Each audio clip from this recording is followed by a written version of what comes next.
बरते आषाढ़ सावन माघ पूस रे, मोर बरते आषाढ़ सावन माघ पूस रे।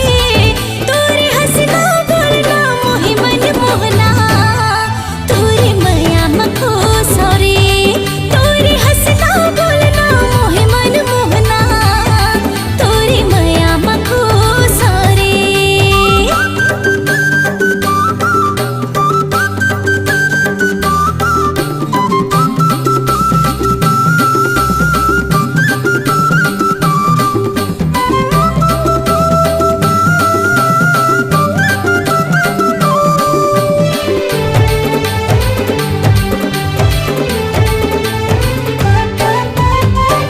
जाते दू रोटियां गरिया तोर माया के मारे, तोर माया के गरम